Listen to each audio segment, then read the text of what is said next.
Well, I remember the day when I was a little kid that my dad bought me my first knife.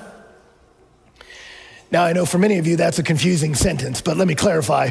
I was raised in Texas, all right? And so walking around with a knife is kind of like walking around in pants. It's just kind of what you do. And so I remember when he got me this knife, he took me out in the backyard, and for about half an hour, he didn't let me touch it. I just watched him open and close it.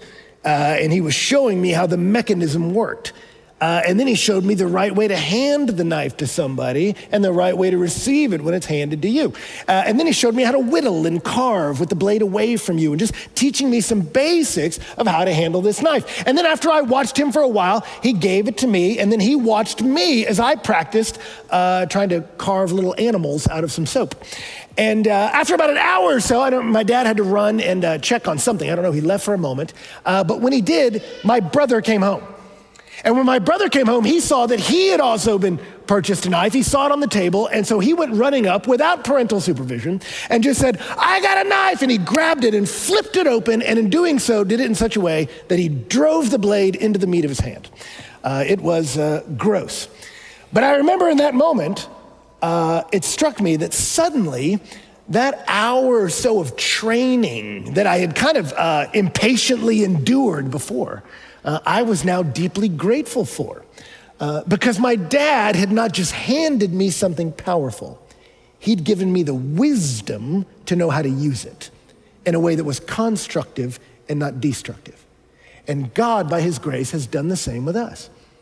I remember hearing a pastor years ago say this to his congregation. I love it. He said, "What if I told you there was a substance on this planet that could provide sufficient energy to power the homes of every person on the planet?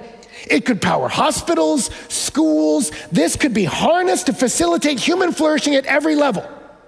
But it's highly volatile. It could also destroy every home on the planet, cause irreparable harm to families, children, and entire countries. It could supply us or devastate us. What do you think about it?" You might have mixed feelings about it. And then he said, "But what if I asked, do you want to be the person in charge of handling this extremely powerful and volatile substance?" He said, "I imagine many of you would say no. Although I know I'm in D.C., so I know probably at least half of you would be like, I'll do it, right?" And sure. So what if I told those of you who said no that you have to? You don't have a choice. Well, then you would suddenly say, "Will somebody guide me?" And guess what? You do have to control a dangerous substance. It's called money. And money can build hospitals, build schools, help children get out of poverty and get an education, transform communities and their families for generations. It can do an immeasurable amount of good when it's flowing the right direction. But if you look at war, you look at poverty, you look at the leading cause of divorce, it's money. An untold amount of human suffering has been unleashed on the globe, fueled by mismanagement, misdirecting, and misguided pursuit of money. It's a resource that will bring us either life or death, constructive or destructive, but we have to learn how to handle it.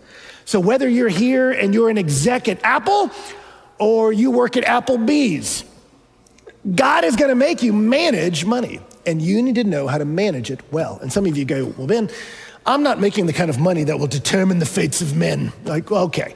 But whether little or much, you've been given a stewardship, and I want to help you in the next few minutes steward well. Now, the good news is, if you remember last week, as we talked about this, it was such a pastoral message from Jesus. We just walked through one of his sermons where he's not reaching for your wallet. Jesus doesn't need your money, but he talked about the anxiety that really drives the conversation about money. And he spoke to the heart, that you can trust in a father who will provide for you. Look at the ravens, look at the flowers. He cares for them, he'll care for you. Don't be anxious. But if last week addressed the heart, the anxiety around money, this week I want to address the head, wisdom around our wealth. How do we manage this substance in a way that glorifies God and does good to those around us? And I want to give you 4 points about money quickly, and then 4 principles of how to handle it. And they'll all come from the book of Proverbs, all right? 4 points and 4 principles. The 4 points come from Bruce Waltke, one of the greatest commentators on Proverbs, and he tells us this from Proverbs, that number 1, money is dangerous. Wealth is dangerous. How so? Because it can deceive you.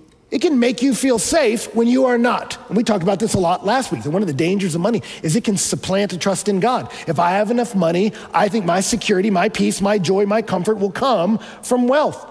Proverbs warns us in Proverbs 18:10. It says, the name of the Lord is a strong tower. The righteous man runs into it and is safe. A rich man's wealth is his strong city, and like a high wall in his imagination. When life gets hard, it says you're gonna run to the Lord who cares for his people, or you're gonna say, nah, my money will take care of me. He said, but that's a strong city in your imagination. Why does it say that? Because Proverbs 23 says, don't toil to acquire wealth. Be discerning enough to desist. When your eyes light upon it, suddenly it sprouts wings, flies like an eagle towards heaven. Money will leave you. Money is a mistress that will leave you in a heartbeat. She's not married for better or for worse, right? Money will go. And if any of you were alive in 2008, I know some of you are like, I was 4. Well, you may not remember then. Many of us learned in 2008, money can fly in a heartbeat. It's valuable, but it's dangerous if you put your trust in it. I was talking to a friend the other day who's in real estate, and he said, Ben, not long ago, if you owned a building in New York, you owned solid gold. He said, now many people are in jeopardy that owning a building in New York is like a millstone around their neck. It's a difficult thing, right? That you gotta be careful. Money can deceive you. And not just deceive you, it can make you destructive. It can make you crazy. It can make you like Gollum who wants the ring and be a self-destructive person. Proverbs starts in chapter 1, speaking to his son. The father warns him about those who will say, let us lie and wait for blood. Let us ambush the innocent without reason, so we shall find all precious goods and fill our house with plunder. If you start to love money, it can make you crazy. Like Eustace in Chronicles of Narnia, who longed for the dragon's treasure, not realizing it was making him a dragon himself. And Proverbs warns us it'll lead you to violence, whether directly, that you might take somebody's life to steal their wallet, or maybe indirectly. You are a part of policies that exploit those who are poor or in need. Whether you do it with a gun or whether you do it with a Ponzi scheme, love of wealth can make you an enemy of humanity if you're not careful. And so it's dangerous. And number 2 is it's limited. Even if you have it, money can build a house, but it can't build a home. Proverbs 15:14 says, better is a little with the fear of the Lord than great treasure and trouble with it. This is one of the dangers of many young people in America, is they set their sights on accumulating wealth and saying, if I can just get a little bit more square feet. But as you pursue that square footage in your home, you alienate a wife or kids, a spouse, and suddenly you got more square feet, but your kids don't know you and your wife wants out. That's not a win. That's too common a story in America. We eliminate our relationships in pursuit of riches. Money can put food on the table, but it can't put the fellowship around it. It can give you luxury, but not the love you want. Post Malone taught us that. He spent a B on Louis V, and yet he said, I would trade it all to be at peace. Give me something real, right? So be careful of the dangerous promises of money. So it's dangerous and it's limited, but it's also valuable. It will give you a level of autonomy. Proverbs 22:7 says, the rich rules over the poor and the borrower is the slave of the lender. If you get yourself in debt, you will diminish your options in life. You will find yourself working for somebody else. Debt can eliminate options and shackle you. I remember when I was in college, I had so many friends that wanted to be missionaries, wanted to lay down their lives to spread the gospel to the far reaches of the world, and they could not go because the missions agencies won't take you if you're saddled with debt. And they had to spend years of their life trying to undo some debt from some bad decisions. Meanwhile, if you have money though, it can open doors. Proverbs 14 says, the poor is disliked even by his neighbor, but the rich has many friends. Now, that's not advocating disliking poor people. Actually, the book will castigate you for doing that later because they're made in the image of God. But it's just giving you the reality that when you got rich, suddenly you'll have tons of friends. And some of them will be fake, but what they're saying is, as you accumulate money, it can valuably open up doors of opportunity, right? Money is in some ways like water. If it is boundaryless, water can be dangerous, like a tsunami. It can just swoop in and crush, or like a swamp, and actually be detrimental to life. But then if you just wall it up and dam it off and never let it flow, it can get toxic and septic and stagnate. But if water's flowing through a river, what happens? It flows in from a source, it flows down to the sea, and as it flows through, it allows growth and flourishing all around it. And biblically, in the book of Proverbs, we're called to be a river. That we're not gonna let our money kind of spread everywhere in a way that never really has focus or boundaries. And we're not gonna wall it all off and never share it with anyone and get stagnant and septic in our hearts. We're meant to be rivers. That as we accumulate wealth, it flows to us to bless us and through us to other people for their flourishing as well. That's the idea. And so your fourth point is that wealth, though it is dangerous and limited, it is valuable and it is manageable. It is possible to manage money with wisdom. And that's one of the things Proverbs gives us. Wisdom, if you want a summary of it, is wisdom is knowing how the world works and knowing how to work within it. It's competency in the complexities of life. And God gives us a wisdom book. Hey, I'm gonna entrust you with wealth, and I want you to be like a river that let it flows through you with wisdom. And it's fascinating, in Proverbs, wisdom is personified as a woman. And Lady Wisdom in Proverbs 8 says, riches and honor are with me. She says, I've got money, enduring wealth and righteousness. And she says, my fruit is better than gold, even fine gold, my yield than choice silver. I walk in the ways of righteousness, in the paths of justice, granting an inheritance to those who love me and filling their treasuries. She says, look, if you walk with wisdom, understanding God made the world and know how we're meant to work within it, if you walk according to God's wisdom, you will do what's right, you will have peace, you will have justice, and you will have wealth. You will have a way of being supplied for all your needs. But then folly is also presented as a woman in the following passage, and she says, stolen water is sweet, bread eaten in secret is pleasant. And then it says of her listeners, he doesn't know that the dead are there, that her guests are in the depths of Sheol. And you're presented early in Proverbs, two ladies, Lady Wisdom and Lady Folly. Who will you listen to as you manage wealth? Will you listen to the wisdom of God who made the world, or will you go with the follies of our own heart? Wisdom speaks to you, and maybe your wealth will grow slowly. Maybe you won't ever be as big, but you'll have life around that table and a lifestyle that's right and peaceful. Or maybe you follow folly and you can get rich, maybe get rich quick, but it might cost you far more than you want, and the depths of Sheol are at the end.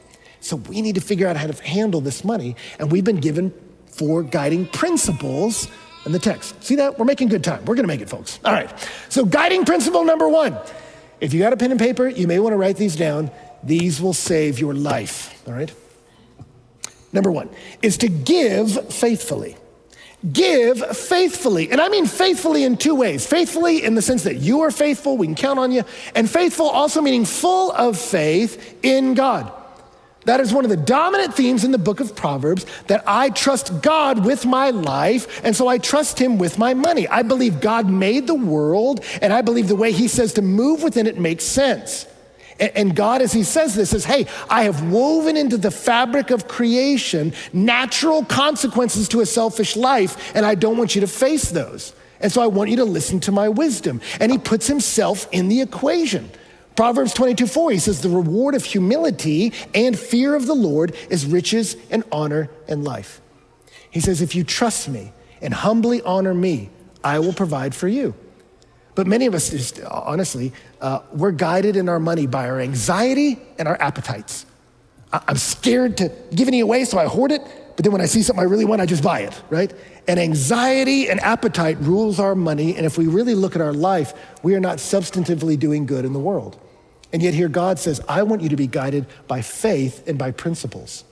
I want you to be guided by a trust in God, and I want you to use money in a way that will cause the flourishing of all those around me, right? And so how do you honor God with money? You give faithfully. That's Proverbs 3:9. Honor the Lord with your wealth and with the first fruits of all your produce. Then your barns will be filled with plenty and your vats will be bursting with wine. He says, I want you to honor me with your wealth. How? With your first fruits, trusting that I will then take care of you. Now, we've talked about this before. I know some of you didn't come from an agrarian context, so you don't know what first fruits are. I went to an agricultural mechanical school. Let me explain. First fruits are the first fruits of a harvest. First ones to come in. And so notice what he says. How do you honor the Lord? He says, you give me the first fruits. If I give you the first fruits, how do I know second fruits are gonna come? That's where the faith comes in. That he says, I want you to make a declaration to the world and to yourself. It's not my hustle that gives me life, it's the Lord who gives me life. How do you know God's got your heart?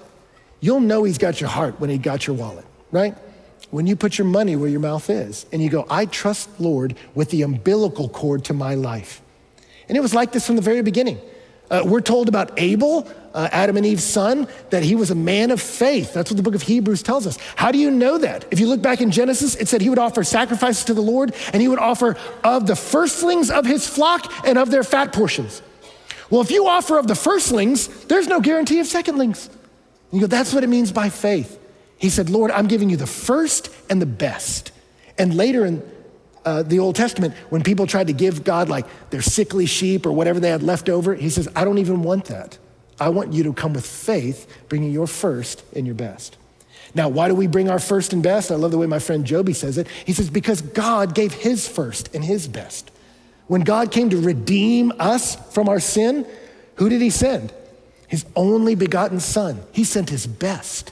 And Jesus Christ gave everything, his very life, that we may have fellowship with God. God goes first and gives us first and best. And then he calls us to do the same. He says, don't give off your leftovers, if perhaps you have any. Give off the top first. Not to earn God's approval. It's not for sale and he doesn't need your money, but it helps your heart to know, no, I trust God to provide for me. And if he gave his first and his best, I will do the same. We'll give of our first fruits. You see that? And I had a pastor friend say it this way, and I think it's true. He says, if God doesn't have your money, then he doesn't have you. That if you're offering him the very tether of your life, you'll know, do I really trust God with my life or not? Now, here's the sad part, and I'll try to do it fast. This was kind of depressing for me, family, to just look at giving in America in the church. And the vast majority of the church in America does not tithe. And I think that's a shame. Now, I know that's controversial in this day. You're like, wait, the tithe, that's 10% of your income. Isn't that an Old Testament idea? And in the New Testament, our parameter of how you give is cheerfully. We're meant to give cheerfully. And yes, that's true. But if you look in the Old Testament, the tithe was what they would give, the first 10%. But there's also multitudes of other ways they would give to the poor around them, and they would support the ministry of the temple. There was all manner of ways they would give. And I don't think in the New Testament, the call is for us to be like, whew, well, thank goodness that's over, right? No, we're meant to be even more generous in some ways. I mean, I had a pastor friend who used to say this all the time, and I thought it was funny. He said, should you tithe? And he was like, I don't want you to feel limited by that at all. Feel free to give far more than that. And I thought there's something funny about that. But if you look in the book of Nehemiah, I was just there devotionally for myself. God rescued his people from exile. And they came and they were called to rebuild the city of Jerusalem. And they all rebuilt little parts of the wall together. And then as they were reestablishing themselves in the promised land, they said, we're gonna make a covenant with God. Our God rescued us and our God delivered us. So we're gonna restore the temple, the house of prayer for the nations, that people might know God. And then there's this long chapter where they say, we're making a covenant with the God who rescued us. And they start enumerating, we'll provide the wood. We will provide the offerings. We'll provide the salary of the priests. We will not neglect the house of the Lord. And I loved it that they said, we're not trying to earn God's approval with our money. God has already saved and rescued and committed to us. But we are gonna put our money where our mouth is, and we're gonna help fund this temple where the world can come to know our God. And look, I don't wanna go into on and on about this because I know pastors can be so weird with money. And look, if you're like, well, Ben, I don't know you, I don't wanna give to you, good. 100% of you shouldn't give. If you're a guest here, you could be like, should I trust these people? Stick around and find out. But for some of us, yes, there are pastors and churches that do weird stuff with money, and I would encourage you not to give to them. But I wanna challenge you, don't make that an excuse that therefore you don't give generously to what God's doing in the world. That's not the right thing. Jesus castigated the religious leaders in the temple that were hypocrites and just wanted to use religion for money. But on that same day, he celebrated the widow who gave her last 2 mites. It's not an either or. God will condemn those who exploit religion for money, but that doesn't negate our obligation to give, right? I'll tell you, for me, my mom is the one who taught me this. Speaking of Mother's Day, I was raised for most of my life by a single mom on a school teacher's salary, which if you know anything about single moms on school teachers' salaries, there's not a lot of excess to give from. But I remember my mom showed us from when I was very young, she would show us the books and say, Ben, this is how much I make, this is how many bills we have, and we're giving to God first. We're giving right off the top. And I remember when she showed that to me initially as a kid, it would stress me out. Because I would look at it and say, I'm no mathologist, but these numbers do not work. And I would be stressed. I don't know how we're gonna make it. And at some points, I even got mad at God. We're barely making it, and you're gonna take my mom's money? But what I watched over time is as my mom said, no, we're gonna be faithfully giving to the Lord. God provided for us in a myriad of ways, and we never went without. And so when I look back on my life now, I say, my mom gave me all I needed to live, the food, clothing, shelter I needed to live, and she also gave me a model of faith. And I'm deeply grateful for that. And yet I'm embarrassed to say this to you, church, but I'll say this before we move on. And that is, for me, I still didn't give regularly into my 20s. It took a pastor loving me enough to speak directly to it for me. And when I say directly to me, I don't mean on a stage like this. I remember he called me into his office. I was on staff at the church at the time. And he's like, hey, Ben, have a seat. And then he pulled up an Excel spreadsheet and said, hey, Ben, I just want you to notice, you don't give.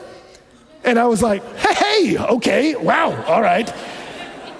And he said, why? And I was like, because, I don't know, I just chose not to think about it. I just thought I'm disorganized. Maybe when I get older and more mature, I'll do it. I was trying to avoid the subject. Maybe if I'm honest, I thought, I'll just volunteer and let other people with money do this. And I'll never forget, he didn't shame me. He wasn't mad. He was like, well, Ben, I understand all that. And he was like, look, I know what you make. Like, your giving is not gonna move the needle at this church at all. Right? He's like, so I'm not doing this to try to get your money from you. He said, I just think the Lord tells us to honor him with our first fruits, and you need that. You need that kind of faith step, and so let me help you do that. And I was a little embarrassed he had to challenge me, but I'm grateful he did, because I love the giving story we have now in our family. So as you leave today, I've got an Excel spreadsheet pulled up. No, I'm just kidding. Don't make me do it. No, I'm not gonna do it. Let this be your challenge, family. That look, I look around and there are churches closing all over, and there's a variety of reasons for that. But I think one of them that makes me sad is because you see so many Christians in America that their money's just not where their mouth is. And I think we're losing a witness in some key areas because of that. And I want that to change. I want it to change here. Because we're meant to honor the Lord with our first fruits, and knowing what does that look like? It looks like doing good to the people made in his image. Proverbs 14:31 says, whoever oppresses the poor insults their maker, but he who is generous to the needy honors him. The way we honor the Lord is by being generous to those who made in his image, who are having a tough time. That's why we give faithfully, to glorify God by doing good to others. I gotta tell you this, we don't talk about it enough. We have someone on our staff, Tony, his full-time job is local engagement. That here as a church, we decided, you know what, we don't need to recreate every service in the city, and yet, if the people of Jesus are in the city should feel the effects of our presence. So let's find ministry partners who are doing great work to reweave the fabric of society that's breaking, and let's lean in along with them. And so I want you to know, if you give here at the church, I just want you to know some of what you're a part of. The Unique Learning Center in the city works with children, and just this winter, they wanted to do some outdoor activities with kids in the city, take them ice skating. The problem is that multitudes of these young elementary school, middle school, and high school kids lacked mittens, gloves, or hats in the winter. They didn't have them. So we as a church bought all of them. You did that. You clothed those in need this winter so they could enjoy the outdoors and learn. The Cornerstone Schools has a book fair. They have a book fair because the last 3 years, because you funded it. And what we've done is let kids pick out books they get to take home and build their own personal libraries to help facilitate their reading. So this year, kids received 6 books and a Bible because you gave to them. Community of Hope provides housing, short-term housing for kids in transition and families in transition, very difficult time. And part of what Community of Hope does is they want to provide moments of joy and normalcy for kids in a difficult moment. And so they throw them birthday parties. And so if you give here at the church, I just want you to know you've been throwing birthday parties for kids in the city. Right? You've been doing that. Yeah. Proverbs 11:24 says, one gives freely, yet grows all the richer. Another withholds what he should give and suffers only want. How does that work? I don't really know. And you can make it a weird formula and manipulate it, but there's just something about being generous that expands your life. And let me say this before I move on to the next point. I promise I'm moving on. We all believe this. We celebrate it every Christmas when we watch A Christmas Carol. Nobody watches that movie and at the end goes, don't listen to those ghosts, Ebenezer, you get that money. Like, no one says that. We all know his stinginess has shrunk his life. It's in generosity that life is truly found. So all I'm trying to do is make you like back half Ebenezer, not the front half, without ghosts having to jack with you. All right, let's move on. Number 2 is you work diligently. We work diligently. Proverbs 10 verse 4 says, a slack hand causes poverty, but the hand of the diligent makes rich. There is a place for work. For me, sometimes when I'm exercising, I'll turn on YouTube clips and watch them, and I saw one that was about the Protestant work ethic. And I was like, oh, let me see that. As a church history major, I loved learning about the Protestant work ethic. And so I turned on this video, and this person said, the Protestant work ethic. Protestants believe that if you don't work hard, God sends you to hell. And I was like, what? No. That is 100% not the Protestant work ethic. You're wrong, YouTube. Don't believe everything that you watch. What do Protestants believe? We are saved by grace through faith, not as a result of works. But we have a God who, with his creativity and power, makes. And work was pre-fall, Genesis 2. God calls us in his image to make things, to do things. And as we do that, we prosper, we are fruitful, and we multiply. So we are meant to work hard. Proverbs 12:11 says, whoever works his land will have plenty of bread, but he who follows worthless pursuits lacks sense. Translation, if you play Call of Duty all day and have debt, that makes no sense. And the limitations that will bring into your life will hit you later. I remember for me when I was in high school, I mowed lawns, and so did a buddy of mine. And I asked him, are you saving up for something? And he said, yeah, a wedding ring. I'm like, that's not even legal, But he's like, no, someday if I get married, I want to already have that money stored up. And I thought that was the dumbest thing I'd ever heard. Until years later, I met Donna and wanted to get engaged. And I remembered that day and thought, what did I do with all that lawn money? It was like stupid stuff. It would have been nice to have that money, right? I know for me, when I went to college, didn't have a lot of money, had to get jobs to pay through school, but I went to my guidance counselor and just said, hey, are there any scholarships available? And she said, for you? And I said, yeah. She went, no, sorry. You don't have the GPA, you got none of the criteria. She's like, but feel free to rifle through my filing cabinet, which I did. And as I was going through all her files, I found a couple that seemed like what I could apply for. And so I wrote a bunch of essays, and at the end of it, I got 3 scholarships. Thank you. The Kellywood Women's Association, though I did not live in Kellywood, nor was I a woman. The High School Football Referees Association. I didn't even know referees had money, much less money to give away, but they did, and I got it. And the Houston Livestock Show and Rodeo. And I did not raise livestock nor participate in the rodeo, but I got their Metropolitan Scholarship for writing an essay. And I remember I showed up at the banquet and I was there with all these country kids. And they're gathered around and they're all asking each other country kind of questions like, what'd you raise? Well, I raised cattle. What'd you raise? Well, I raised hogs. What'd you raise? And I was like, my thoughts on paper.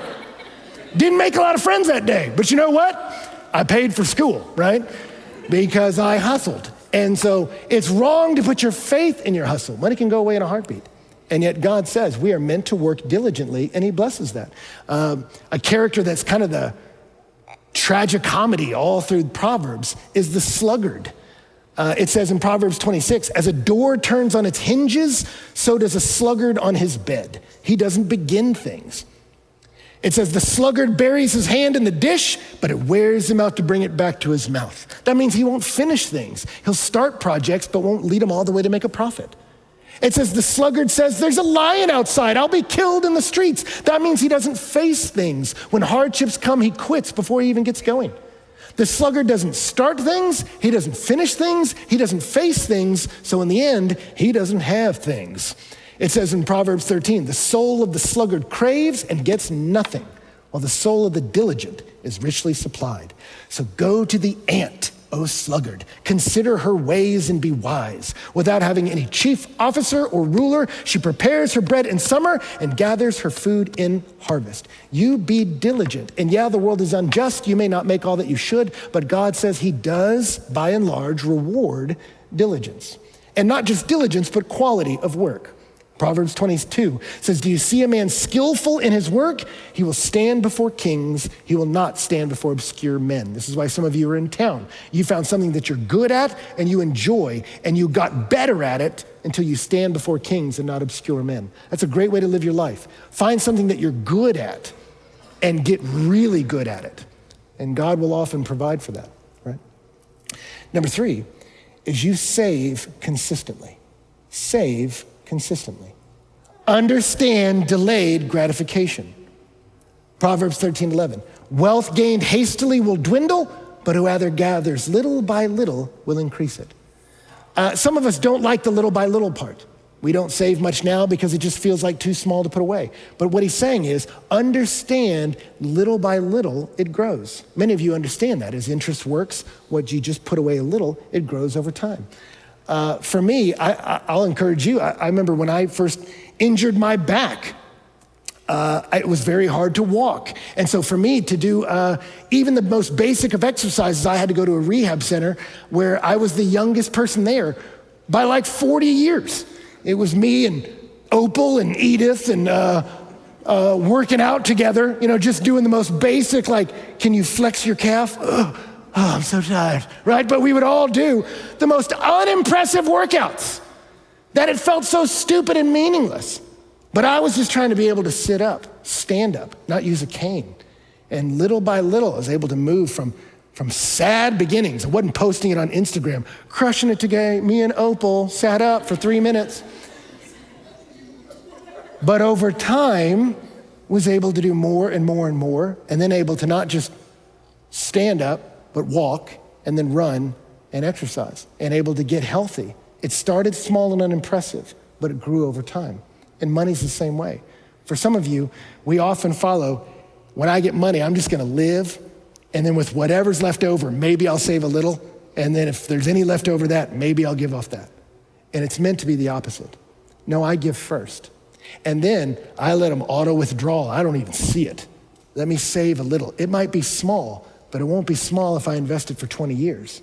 Little by little it grows. And then I find a way to live off the rest. When you do that, little by little, you'll increase it.